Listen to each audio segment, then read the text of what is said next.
Face to the screen again, fellow slaves. Today, we're going to see how this stuff works. I bought a product called Iron Remover from Adams Polishes. So you got adamspolishes.com. Iron Remover. I'm going to just kind of hold the bottle here for a second if you want to pause the video so you can read that stuff. And it's safe to use on clear coat, single stage paint, ready to use, blah blah blah. Spray it on, wait till it turns purple, wait a few minutes, don't let it dry on the surface, and spray it off with water. I hope I'm holding that still enough that you can pause the video and read that if you really care to know more about it. I've never used this stuff before. It's the first time. I'm doing it on half this wheel because the brakes on this one got messed up, and you can see all this where the rims, or the rotors had got chewed up by the bad brake pads. So that's my fault ultimately. My wife told me that there was a bit of an issue, and by that time it was already too late. She drives this car primarily, but hey, it's ultimately my responsibility and therefore my fault for not getting to it in time. So I've had this on here for a couple minutes. Like I said, you're not supposed to let it dry, so I'm going to pause the video, spray it off with water. I'm only doing half the wheel at a time, so that way you can see the results. One moment, please. So the first run had very little effect. However, I mean, it is removing some stuff. You can see it's not just purple, but it's got that black in it. I think that's the iron. Iron turns black when it oxidizes in this way with this chemical.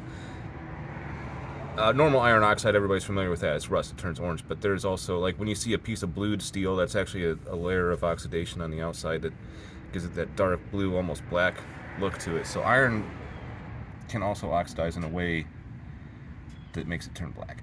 So let's just give this a few shots, man. I mean, if it works, it works. I'm willing to give it a chance. Like I said, it looks like it's doing some. It's advertised for removing little specks of rust from your paint. Like if you have had some problems with your brakes and there's just little specks of orange and whatever all over your paint. And this is a preparation before you would clay bar it or buff it. You would use this to remove as much of that iron oxide as possible from the outside of the vehicle before you buff it or anything to prevent you from scratching the paint or whatever when you're using your clay bar or your buffer. So, I mean, it's bubbling up. It's turning purple. So this is made for light contamination. Now, I'm dealing with a pretty heavy contamination here, so you can see it's going to probably take a few passes, and probably some elbow grease too. I'm not sure if I should get on a pair of rubber gloves and maybe even like a Brillo pad, or not a Brillo pad, but like Scotch-Brite, something, you know. I'm just trying to start with the least aggressive method first, and then we'll work our way up to a more aggressive method. There is this one here that I polished with a wool cone and buffing compound. That took a lot of it off, but it wasn't really good enough. So I may have to do that after a few times of doing this. Do that a couple times too, just to polish it up. Let me show you one of the other rooms real quick, because this is what the rest of them look like. Yeah, there is a little bit of stuff in the, like brake dust in the corners and stuff I could probably work at a little more, and a little more elbow grease in there. Maybe this Adams stuff will work on that too. We'll try it, but I want to just kind of focus on the one wheel and see if it works before I really go crazy. That's starting to peel a little bit. A little bit of pretty sure these wheels are magnesium, but yeah, it's kind of not too good. But hey, you know, this car, I think it just turned 20 years old, as a matter of fact. Manufactured in November of 2003. So it's a 20-year-old car. Don't look too bad. I just polished up the headlights a couple days ago. It turned out pretty good. The grille needed polished, so I did that. See where I put a little dent in there a few years ago. I mean, it's not in too bad a shape for a 20-year-old car, though. It finally stopped raining, so I'm going to shampoo the carpets today, too. So we'll get in there, shampoo the seats and carpets. Hopefully it can dry out. I don't want to leave it wet. Like, it stopped raining yesterday afternoon, but it was getting late enough that by the time I shampooed it, it wouldn't have had time to dry before I had to close the windows overnight. So kind of got to take that in consideration. I don't like to leave it wet overnight because it'll start smelling. Let me pause this again and we'll come back to this wheel. Alright, real quick, coming back. I just sprayed it again after a few minutes before it dried. Like I said, you're really not supposed to let this dry on anything. Probably stain it all purple. Now, rather than spraying it off with water, I just decided to moisten it back down again with some more of this Adams iron remover. Adams Polishes iron remover. Based in Colorado, I believe, here. Thornton, Colorado. American flag there. And there's some goofy little icons for, I don't know, whatever the hell YouTube is, or Facebook, or I don't know what those things are. I'm a Luddite. So, but you can see, like, let me try to get a look at this one here. Like, I think it is penetrating. When I gave it that good spray, it really, seemed to have penetrated it some. I'm kind of got to try to keep the rotors from getting fucked up too, so I'm going to keep them wet.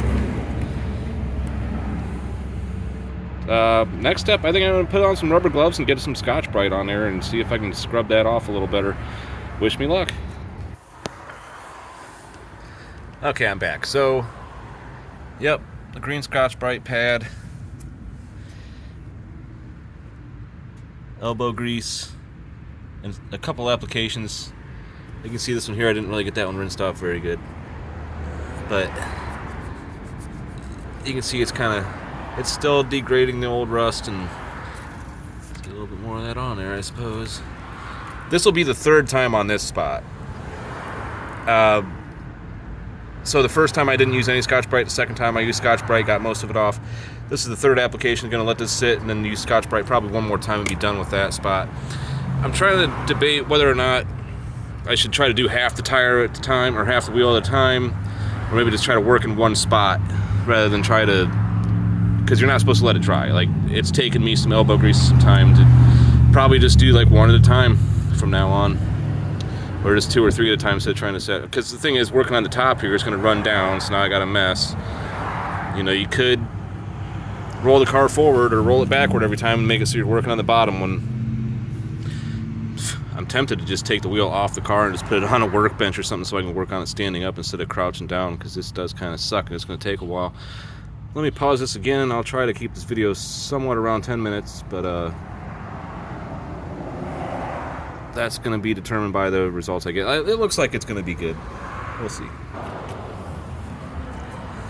Alright, well, this is probably going to be the last segment of this video. It seems like it's working. You see a little bit of haziness on this finish now, but I really don't think that was caused by this product. You do want to make sure you want to get it washed off thoroughly.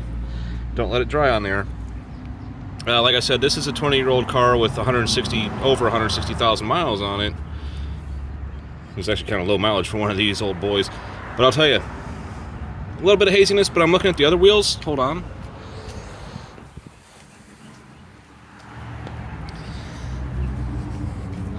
This one's in the sun a little bit, so you might be able to see. I just drove it, so it's got a little bit of dirt on it, but there's a bit of haziness around. You know, I honestly don't really think that Adams polish product caused any issues.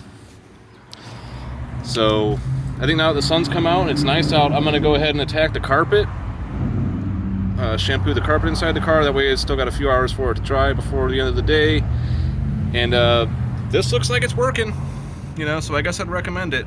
You know, I'm going to do another video later, I think, about the final result. But it looks, you can see, that's like a couple times of just spraying it and a couple times of scrubbing it.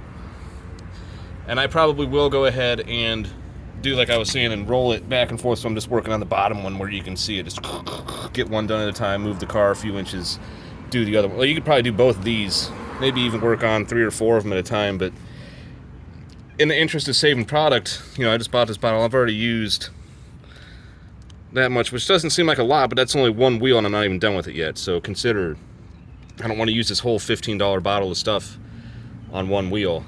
I'd like to have some left over. So maybe if I just work in smaller sections, I don't have to worry about drying as much. I don't have to rinse it off in a hurry to make sure that it doesn't dry. So I think smaller sections, in this application is the way to go. Scotch Brite definitely is helping. Don't tell my wife I took it from the kitchen because I forgot to buy some while I was out.